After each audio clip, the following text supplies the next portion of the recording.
Bom, muito bem. Meu nome é Ana Cláudia, eu sou professora da Universidade Federal de São Paulo e hoje nós vamos falar aqui sobre medicina do estilo de vida, 10 ferramentas práticas para a gente aplicar os princípios da medicina do estilo de vida na nossa prática clínica. E nós temos a maravilhosa Thaís Guaraná aqui com a gente, que é professora da Federal Fluminense e que tem uma experiência grande. Inclusive, a gente vai aproveitar bastante ela aqui para explorar um pouquinho da sua experiência pessoal, que eu sei que você tem muita coisa para compartilhar. Para começar, nós vamos falar um pouquinho do que é a medicina do estilo de vida. Então, a medicina do estilo de vida é uma medicina baseada em evidência. Então, assim, em muitos países já é uma residência médica, já é uma especialidade. No Brasil, a coisa ainda está andando, mas é uma medicina baseada em evidência, ou seja, baseada em evidência científica, mostrando que é possível, primeiro, prevenir doenças crônicas não transmissíveis e, se não é possível prevenir, é importante abordar para que a gente possa fazer o controle ou a reversão de 80% das doenças crônicas não transmissíveis. E aí, Thaís, eu vejo, e a própria medicina do estilo de vida faz essa colocação, nós temos dois cenários bastante importantes. Um dos cenários é exatamente a prevenção. Então, o que pode ser feito para prevenir? A gente hoje sabe que está vivendo uma epidemia de doenças crônicas não transmissíveis, doenças cardiovasculares, diabetes, doença gordurosa no fígado, obesidade, excesso de peso. E a gente precisa, para ontem, pensar em prevenção e o que a medicina do estilo de vida versa sobre isso.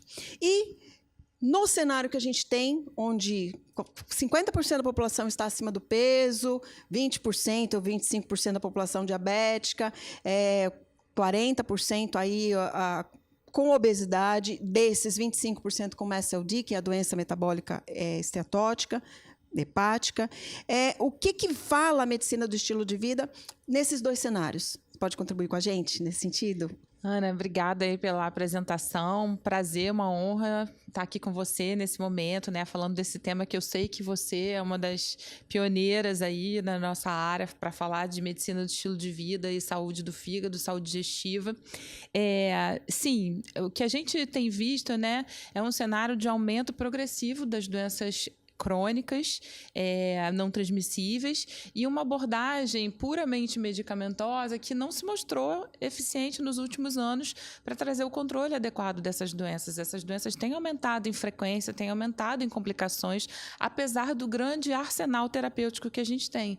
Então, na verdade, não existe uma dualidade entre a medicina do estilo de vida e o uso dos medicamentos, ao contrário, é algo que trabalha de maneira conjunta para que a gente possa obter melhores resultados no controle das doenças crônicas.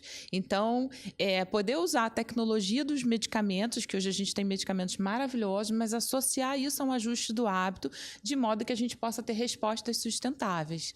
E aí, o primeiro aspecto importante da gente falar é que essa abordagem de saúde que se mostra mais eficiente, que os estudos mostram evidências científicas de melhores resultados, é uma abordagem multidisciplinar. Por quê? Porque hoje a gente tem um conhecimento muito extenso em saúde e a gente precisa que cada especialista na sua área faça a intervenção adequada para aquele caso, né? De maneira personalizada, de maneira cuidadosa, porque cada caso é muito diferente na sua rotina, na sua história de vida, no seu cenário, que às vezes é um cenário de insegurança alimentar, um cenário, né, de risco social. Então, a gente precisa fazer essa abordagem utilizando tudo que o especialista tem para fazer a melhor proposta de tratamento. E aí, nesse sentido, as equipes multidisciplinares, elas permitem essa abordagem, principalmente quando a gente consegue fazer uma abordagem interdisciplinar, que não é cada especialista na sua sala, né? É todo mundo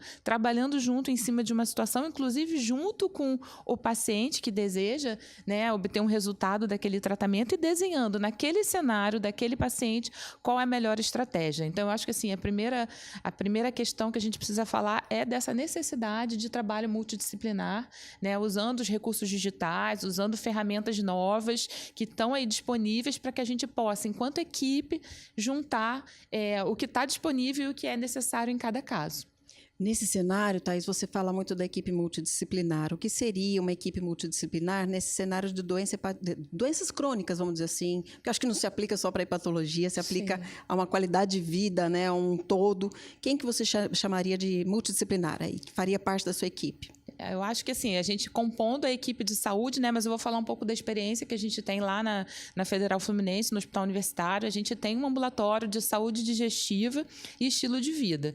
Então, quem são os pacientes desse ambulatório? São pacientes que têm doenças crônicas do trato digestivo, doença do refluxo, síndrome do intestino irritável e, no caso da doença hepática, principalmente doença hepática metabólica, é a condição mais prevalente e que já estão em acompanhamento há mais de 6 meses, 1 ano, sem obter controle da doença. E aí a gente propõe que eles venham para essa experiência do ambulatório multidisciplinar, que tem um foco no ajuste dos hábitos para fazer controle da doença. E quem é essa nossa equipe? Respondendo à sua pergunta. Então, a gente consegue ter o especialista, gastroenterologista, hepatologista, um nutricionista que faz essa abordagem também, dividindo com a gente, né, essa abordagem relacionada ao trato digestivo, ao fígado, o educador físico. Na nossa equipe, a gente agora tem um fisioterapeuta que também ajuda. A gente tem uma população predominantemente idosa no hospital universitário, né? Então, a gente, às vezes, pensa, vamos colocar o educador físico para propor um tratamento, mas antes disso, às vezes, a gente tem que reabilitar alguma dor, alguma dificuldade. Então, essa é uma equipe que ela não está muito limitada e nem definida quem são os especialistas que podem estar na equipe, né?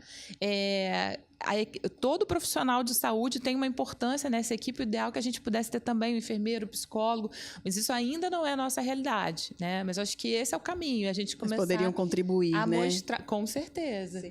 E aí eu penso, né, a medicina do estilo de vida, pensando nos 6 pilares, né, da medicina do estilo de vida. Então, a medicina do estilo de vida, a gente procura abordar 6 dimensões, vamos dizer assim, que se traduzem, ou que podem se traduzir em saúde, que seria a nutrição, ou a alimentação, melhor dizendo, a alimentação, a atividade física, o manejo do estresse, relações, sono de qualidade, às vezes a gente esquece desse pilar, né? Então, assim, Thaís, os profissionais envolvidos com esses 6 pilares, com as suas expertises, nesse ambiente interdisciplinar, tem muito a acrescentar, né? Então, assim, acho que fica a primeira dica aí da medicina do estilo de vida. E outra coisa que você começou a falar é exatamente do uso de tecnologia e inovação para nos ajudar nesse enfrentamento, né? Qual a sua experiência? O que você tem colocado em prática e que você recomenda e gostaria de falar? Então, a gente, lá nesse ambulatório, a gente recebeu uma demanda institucional, na verdade, enquanto serviço de gastroenterologia, que a gente precisava começar a oferecer uma demanda do SUS, dos municípios, que a gente tivesse atendimento de telemedicina. E aí fez todo sentido, porque a gente está no momento em que a gente quer dar um suporte de gerenciamento de saúde para esses pacientes. Então, a gente poder ter um contato que não necessariamente é um contato presencial, ou seja, facilita que o paciente possa ser semanalmente acessado, gerenciado nas suas questões, nas suas dificuldades e nos seus sucessos do tratamento. Então, por exemplo, a telemedicina foi uma ferramenta importantíssima para a gente. A outra ferramenta que a gente utilizou é a rede social, né? A gente vê muito profissional de saúde renomado dizendo, não, eu sou contra estar na rede social, falar, mas ora, se nós profissionais que estamos estudando e formando opinião não estivermos na rede social, quem estará dizendo aos pacientes o que eles devem fazer? E é o que tem acontecido, as pessoas elas se ressentem dessa ausência de alguns profissionais e vão acompanhar quem está lá na rede falando alguma coisa. Então a gente criou também uma interface no Instagram, que é um projeto de extensão, chama Simples MEV, e os alunos vão estudando as evidências científicas, né? Pegam os artigos, leem, fazem um resumo, traduzem isso para uma linguagem que o paciente consiga entender, e a gente criou ali um portfólio de informações relacionadas a hábito e desfechos, né, da saúde e doença. Então, isso é super estimulante para o aluno, para a gente, porque o aluno também ele tem uma visão criativa, inovadora, né, do uso da rede social. Então, aquilo que pode ser um problema, né, hoje os jovens estão usando demais, de uma maneira negativa, acaba que para a gente tem tem sido uma oportunidade, né, de crescimento, de conhecimento. Esse é o sonho, né? Fazer com que essa rede social, essa inteligência artificial seja usada positivamente de forma a nos empoderar e nos ajudar no cuidado. Pelo menos assim que eu penso na medicina. E aí você coloca um outro aspecto extremamente importante na medicina do estilo de vida, que é a evidência científica, né? Então, ela é a base da medicina do estilo de vida, que ela tenha essa evidência, nós temos que ter estudos, nós temos que ter robustez da evidência para poder aplicar. Então, não é coisa da minha cabeça, né? Eu não faço tal coisa por conta da minha cabeça. Como é que é isso para você, enquanto professora na faculdade, e nesse cenário que você tem, Thaís? Qual a sua experiência? Então, a gente no hospital universitário, a gente está diretamente ligado à assistência, mas na função de professor a gente trabalha no ensino, na pesquisa e na extensão, né? E aí eu acho que enquanto ator desse cenário, né, de professor universitário, querendo trazer uma inovação, né, uma inovação em saúde, a gente precisa atuar nessas 3 frentes. Então, é o que a gente tem feito, né? Projeto de extensão, trazendo esse tema para que a gente possa sair dos muros da universidade e levar isso para a comunidade, que é o que a gente tem feito com esse ambulatório, com, né, essa ação educativa, usando rede social. Ação de pesquisa, porque a gente precisa traduzir esse conhecimento que já existe, que tem evidência, para a nossa população, né? A nossa população tem uma outra realidade social e também racial, então a gente precisa discutir o que a gente tem de alimento disponível, o que a gente tem... Quando a gente pensa que a dieta mediterrânea pode ser uma opção super adequada para o fígado, para o risco cardiovascular, mas a dieta mediterrânea para o Brasil, ela precisa ser adaptada, né, para os nossos protocolos, para a nossa cultura, para o que está disponível. Então, acho que a gente tem essa missão de fazer pesquisa, ensino e extensão dentro dessa área para trazer mais evidências e mais robustez, como você disse, nesse campo. E aí a gente vê um movimento grande, eu gosto de falar do NUPENS, né, que é o núcleo da USP, eu sou da Unifesp, mas eu admiro muito o movimento, exatamente porque eles tentam trazer para a nossa realidade Brasil, com os alimentos que a gente tem, né? O que é possível fazer e qualidade de alimentação, particularmente, que é o foco deles, né?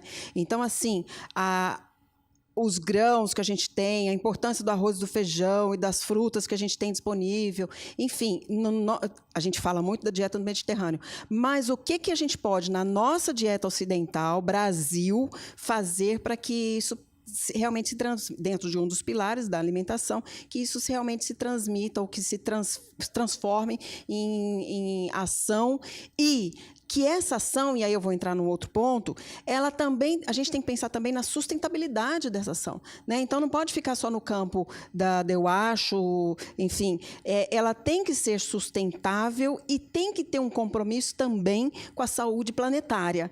O que você fala sobre isso? Que também é um pilar da medicina do estilo de vida, ter esse olhar, né? Sim, acho que isso é fundamental, né? A gente não consegue pensar em estilo de vida saudável para o indivíduo apenas, a gente tem um olhar que é um olhar para a comunidade, né? Então, enquanto cidadão, se você está focado só nos seus benefícios, você não está olhando para o estilo de vida e para o risco de doença crônica, né? A gente vive consequências mundiais, catástrofes climáticas, questões relacionadas ao uso da natureza de maneira inadequada. Então, acho que isso a gente ensina, né? A gente aprende, a gente ensina na escola, é ali que a gente está. A gente está formando profissional de saúde, então a gente precisa entender que as nossas ações têm impacto no planeta e que isso volta como doença, né? Como transtorno mental, como doença de origem no ambiente. Então, acho que isso tudo está muito interconectado e acho que é uma discussão que a gente precisa, enquanto professor, né, levar para a universidade e trazer os alunos para perto para falar disso, porque isso é fundamental para o nosso presente e para o nosso futuro. Exato. E uma coisa que eu gosto de falar é que, muitas vezes, as pessoas associam medicina do estilo de vida com vegetarianismo, com veganismo, com corrida, com, sei lá, maratona, e não é isso, né? O que você poderia contribuir nessa linha? Então, agora temos que ser todo mundo vegetariano? Como é que... Lógico que eu já sei a resposta, mas, assim, como que seria isso? O que você pensa, né, com relação a isso? Na verdade, assim, existe uma tendência, um caminho, né? Que é um caminho até que a gente ouve falar muito a respeito quando a gente fala de álcool, né? Assim, aquele indivíduo que não quer beber, poxa, ele sofre uma pressão social para beber, ainda que aquilo não traga prazer nem diversão para ele. Então, acho que é muito cultural ainda essa questão do estilo de vida, as pessoas associarem a vegetarianismo a maratonas ou até um status socioeconômico mais elevado, né? Mas, na verdade, não é disso que a gente está falando. A gente está falando... Estilo de vida nada mais é do que hábito, rotina, aquilo que eu faço todo dia. Se todo dia eu tomo um remédio para pressão, minha pressão vai baixar. Se todo dia eu como saudável, minha composição alimentar melhora. E comer saudável não significa, de maneira nenhuma, né, ser vegetariano, né? A gente pode ter uma alimentação vegetariana saudável, mas isso não é uma condição, né? E o que a gente está falando é de olhar para o hábito das pessoas e corrigir coisas que as pessoas não têm conhecimento, né? E que nós, enquanto profissionais de saúde, temos esse compromisso de entender, por exemplo, a Academia Americana de Cardiologia está muito bem estabelecida no sentido de que é uma diretriz embasada em evidência científica de que existe uma quantidade específica de minutos de exercício que você precisa fazer por semana, uma proporção desse exercício aeróbico, a outra é exercício de força. Isso está bem definido, isso é hábito, isso é rotina. Não tem nada a ver com maratona ou só ser vegetariano, né? São coisas que já estão definidas e que a gente acaba falando pouco. E outra fala que eu acho muito interessante a gente aproveitar esse espaço para desmistificar é que as pessoas associam muito a medicina do estilo de vida com a perfeição. Então, agora eu como bem, eu faço atividade física, eu durmo muito bem, eu não bebo, não faço uso de bebida alcoólica, nem cigarro, enfim. E não é sobre isso, né? É sobre fazer o seu melhor dentro desse cenário. Eu não consigo correr uma maratona, mas quem disse que maratona é para todo mundo? Não é. O que faz sentido para você, né? Dentro desse pilar, o que faz sentido para você fazer? Ah, eu consigo fazer uma caminhada. Não, eu não gosto de academia, eu prefiro dança. Enfim, é ajustar a realidade do paciente, tentando colocar essas diretrizes da American Heart Association, da Sociedade Brasileira e assim por diante, não é isso? Exatamente. Thaís, o que você acha? Então, na verdade, a gente até fala um pouco sobre isso, né? Existe também o outro lado da moeda, que é o tóxico, né? O paciente que treina demais e adoece porque treina demais, come saudável demais e não é saudável demais, às vezes começa a restringir alimentos, isso não é saudável. Então, a gente está falando do equilíbrio, né? E o equilíbrio é isso, tem dia que você não vai, tem dia que você não quer, tem coisa que você não gosta, então você precisa encontrar ali na rotina alguma coisa que funcione e que te traga uma rotina, um dia a dia saudável. É disso que a gente está falando. E está tudo bem, né? Não conseguir fazer dessa forma de hoje não querer ir para academia, hoje está de saco cheio. Não pode ser todo dia, porque aí o hábito vira para o outro lado. São pequenas escolhas, né, que vão construindo uma rotina e um hábito saudável. Muito bom. A gente poderia ficar aqui horas conversando. A gente tocou em alguns pontos apenas. Infelizmente, já me sinalizaram aqui que o tempo acabou. Thaís, eu queria, então, que você desse suas últimas considerações a respeito dessa mesa curtíssima, mas que foi uma delícia estar aqui com você. O que você poderia deixar para a gente? Queria agradecer a oportunidade de a gente falar desse tema, né? A Sociedade Brasileira de Hepatologia, o Grupo de Fígado, a gente é um grupo assim coeso que junta a gente do Brasil inteiro. A gente é, né, a sociedade brasileira de fato. Então assim, a gente se apoia e traz as inovações e temos colegas brilhantes como a professora Ana aqui, né, a pioneira nesse tema aqui. Então a gente se sente muito confortável de poder falar de novidade e apoiado, né, pelos nossos pares. Então eu fico muito feliz de que a gente possa trazer esse tema mais vezes aqui. Que bom. E temos muito trabalho, né, pela frente. Estamos juntos, viu? Gente, é isso então. Muito obrigada.